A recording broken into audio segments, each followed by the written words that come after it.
বাংলাদেশ জামায়াত ইসলামী এবং ছাত্র শিবির পুরোপুরি জালিম সংগঠনে পরিণত হয়েছে বলে মন্তব্য করেছেন প্রধানমন্ত্রীর রাজনৈতিক সহকারী রাশেদ খান।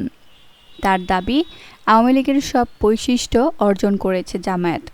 নিজের ভেরিফাইড ফেসবুক পেজে দেওয়া এক পোস্টে এসব মন্তব্য করেন রাশেদ খান। পোস্টে তিনি বলেন, পারিপার্শ্বিক অবস্থা দেখে মনে হচ্ছে জামায়াত শিবির পুরোপুরি জালিম সংগঠনে পরিণত হয়েছে। কুষ্টিয়ায় গণ অধিকার পরিষদের নেতাকর্মীদের রক্তাক্ত করে আজকে আবার দেশীয় অস্ত্র ও লাঠিসোঁটা নিয়ে পেশিশক্তির মহড়া দিয়েছে জামায়াত শিবির।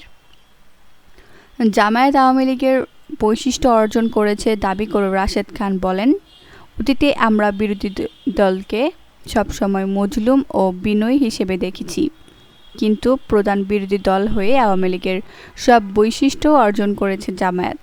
এরা ভবিষ্যতে ক্ষমতায় গেলে ভিন্ন মতকে ন্যূনতম স্পেস দেবে না। এদের বিরুদ্ধে সোচ্চার হওয়ার জন্য গণ অধিকার পরিষদকে ধন্যবাদ জানান রাশেদ খান। তিনি বলেন, বিশেষ করে গণ অধিকার পরিষদের সভাপতি নুরুল হক নূর ও সাধারণ সম্পাদক হাসান আল মামুনকে ধন্যবাদ জানাই যে তারা গণ অধিকার পরিষদকে যারা জামায়াতমুখী করতে চেয়েছিল সেসব নেতাদের বিষয়ে সতর্কতা অবলম্বন করছে। দল হিসেবে জামায়াত ও তাদের সেক্রেটারি জেনারেল গণ অধিকার পরিষদকে নিয়ে আজ জঘন্য বক্তব্য দিয়েছে বলে দাবি করেন রাশেদ খান।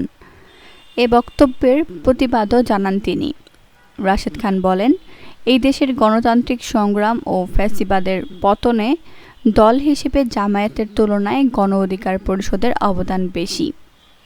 জামায়াত যখন গুপ্ত ছিল, গণ অধিকার পরিষদ তখন রাজপথে ছিল, কিন্তু আজকে তাদের আফলানন দেখে মনে হচ্ছে তারাই সব করেছে, কিন্তু ইতিহাস তো বদলানো যায় না।